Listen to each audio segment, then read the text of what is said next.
Hey everyone, welcome to another Good e-Reader comparison video. My name is Michael. My name is Peter. We have today the Tolino Vision versus the Kobo Aura. These are really the only two e-readers that are commercially available that have the screen flush with the bezel, and they feature capacitive touchscreen displays. It makes interacting with everything a lot easier, and pinching and zooming.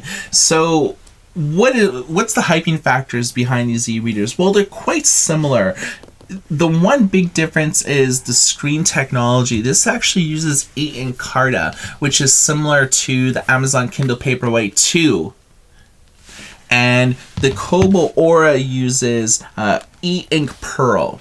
So the resolution is relatively the same, 1024 by 758 on both units. And you have a fairly strong processor. You have a 1 gigahertz on this one, and you have a 1 gigahertz on the Kobo as well. 4 gigs of memory on both of them. But specs aside, really it's the ecosystem, it's reading books. This is what defines an e-reader. Right. So let's look at the home screen. As you can see here, both of them are somewhat dynamic.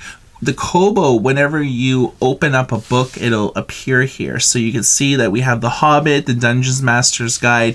If I were to open up the web browser, a web browser link would appear here. Same with the Tolino Vision. Whenever I open a book or buy a book, it'll appear here automatically on the home screen. But then you can click on the library to get a sense on how the books look. So you can see here that the Kobo has a little bit more... I think their interface is a little bit more slick. Of course, you can change the views from list to grid and kind of cycle through everything. But you see we're full here, and you have page 1 of 2 on the Tolino. So the one thing I like about the Tolino is that it has a home button. That's so cool. And with Kobo, it's software driven, so you always sort of have the home button in the top corner here. But because so many phones, like the iPhone or Samsung tablets phones, as well. Yeah, tablets, they all have like the home screen, which if you're buried in sub menus, it makes it really effective just to hit that. Exactly, it's the go-to. So let's look at basically how the bookstore looks. So this offers somewhat of a carousel, so you can swipe to the left or right and it changes. You also have a bunch of reading lists down here, top 50, see alls, and of course you can go into categories and search a little bit deeper. So this is the home screen for the Tolino Vision. Now, this e-reader's primarily available in Germany, and as you can see, most of the books here are in German. Let's just click on a random title to give you a sense on how the book listing looks. And we should note, as of June 2nd, 2014, the Tolino Vision, their bookstore, even not only the books, but even the interface will all be in German as well. You can change the interface of the reader, but once you're on the store, it is in German. Right.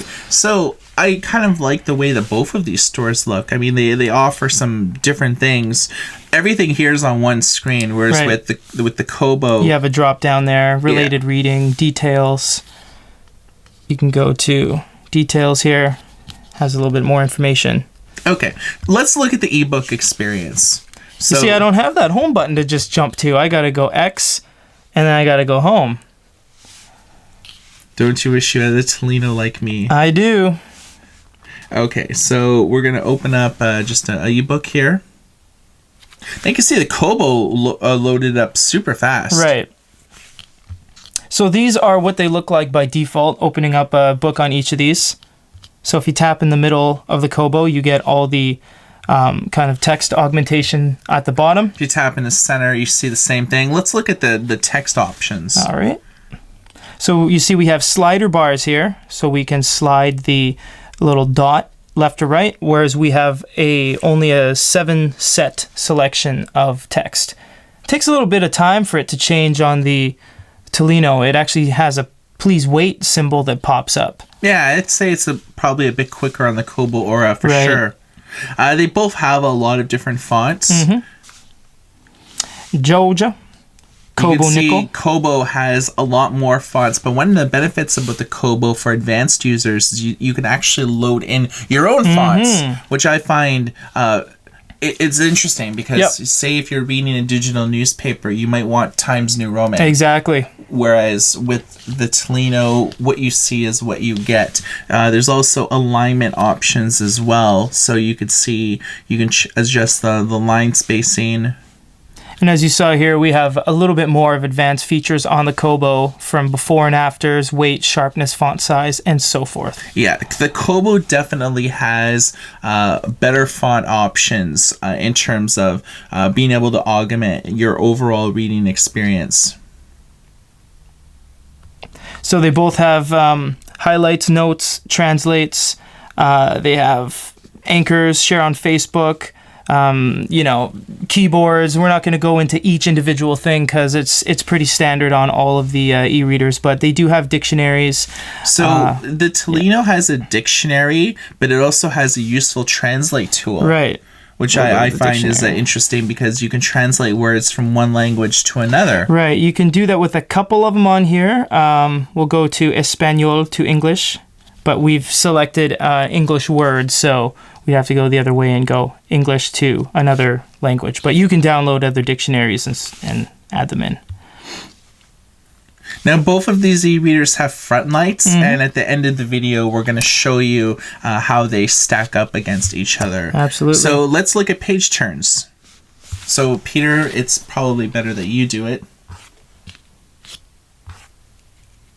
You can see they both do this kind of full page refresh, but it's very subtle. It's a kind of a dotted gray out. So they're both pretty much the exact same speed, and they both do the kind of fuzzy page refresh, but the Tolino you can actually set to do a full blackout refresh every 100th page or even never. But we advise against that because you'll get ghosted. Exactly. All right, let's load up PDF. So we have the same PDF loaded on both of these. Let's try out some different stuff here, like pinching and zooming. So you see you have a mini map with a square rectangle outlining what your screen's going to look like when you let go. Yeah, it's pretty well like a render of the entire page to help orientate you when you're pinching and zooming, especially when you're zoomed in a lot. When you let go, it takes about 3 seconds to fully render on the Tolino. What we have to do is do a double tap because there's no pinching and zooming on this as of yet. And from here, you can navigate the page. Now this is, you see how it's really scrambly? This is both advantageous and disadvantageous. Why it's bad is because it looks horrible. But why it's good is that the second you let go, it is fully rendered. So it's kind of a trade-off. There's another way that you could do it by just manually clicking the plus and minus button. This will be very familiar because a lot of computers use this, editing software, pluses and minuses. Yeah, so this is kind of a way that you can find that zoom sweet spot and then scroll around. I noticed that with pictures, they get a lot more scrambly than with the text does. Yeah, exactly. But still, it's a little bit too discombobulating for me. It is. But we can reflow the text, which is something that the Sony e-readers were famous for doing. But now this is good and bad because you see we've stripped away all the images and we're just left with text, and it is in English, but they haven't accounted for any of the spacing. So where you see cellular and developmental, it's all one word. So although it has potential to have this cool PDF reflow thing, but it hasn't really been put into practice just yet. Yeah. And then we'll open up a D&D just to show you how quick. They both loaded up really quick for a 200 meg file. Totally. Yeah. I think I like the Kobo better because you can just pinch and zoom. It's simplistic. Yeah. Instead of all the workarounds, reflows. Who knows how long a 200 meg file is going to take to convert to text. Right. It's going to take all day, so... So this is something that extracting the text is something that the Kobo doesn't have, but I think that the Vision is hampered by just the firmware. Yeah, and honestly, I don't think that's too crucial of a problem that the Kobo doesn't have that, because you can pinch and zoom in 1 second and look what I have. I mean, I have a perfect full screen image on Cyclops Warrior. So I'd probably recommend that if you're buying a 6-inch e-reader for the express purpose of reading PDF files, I'd probably go with the Kobo Aura over the Tolino. Yeah. Okay, so let's give a quick nighttime reading test just to show the differences between the front light, and then we'll give you guys our final thoughts on these two e-readers. Both of these e-readers are relatively at about 50%. As you can see that the Kobo screen is a little bit more white. Yeah, it's more white. This is a softer, you know. This has more of a cooler look. I think this one is more warm. Definitely more reds in it. Let's go to kind of 75%. Kobo looks like it has a lot more brightness. Let's go to full power. Yeah, the Kobo is definitely a more white, and it is definitely brighter. Yeah, and way brighter. I think with the Kobo, it gives you a little bit more versatility in being able to control the front light. Say we're on the main screen here, all you need to do is tap the little sun icon. Yeah. Whereas with the Tolino Vision, you gotta go to the settings, and then you have to go to the main settings menu to do that. Alternatively, you could have a book open. Yeah. And then there are options in the main UI if you click center here to click on the book icon here. And on the Kobo, you can actually use 2 fingers to turn the glow light up and down. So that's a tremendous advantage that you don't even need to open anything. Yeah, I find that the Kobo Aura's light is brighter and it's more versatile in the way that at all points on the e-reader you control the light. Right. With the Tolino Vision, there's only 2 ways. When you're reading a book and it's buried in 2 different submenus on the main home screen. Yeah.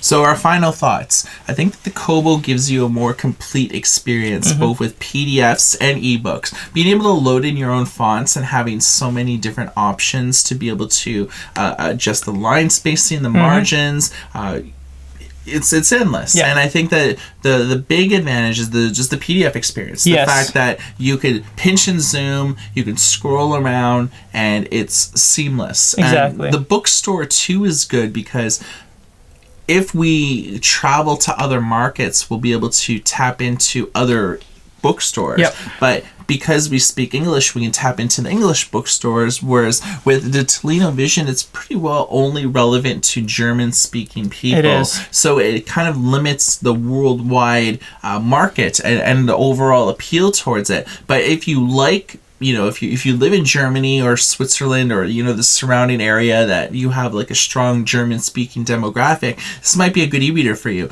It's a good e-reader if you just read ebooks. Right. It's not so good if you read PDFs. Yeah, I would say that I can't give too much of a take between these two right now because this has been out so much longer. It has had a lot of time to refine itself. Whereas the Tolino just came out, the menu's in English, but really nothing else is, and they have a lot of potential with its quick rendering capabilities on a PDF. And I mean, the hardware is there; it's all kind of ready to go. But we feel that a couple firmware updates should solve a lot of problems. What do you guys think? Drop a comment below and give us your thoughts on both of these e-readers or which one that you like better. For more reviews and comparisons, stay tuned to our YouTube channel, youtube.com/goodereader. And for a comparison of the Tolino Vision and the Kobo Aura, my name's Michael. This is Peter. Everybody take care.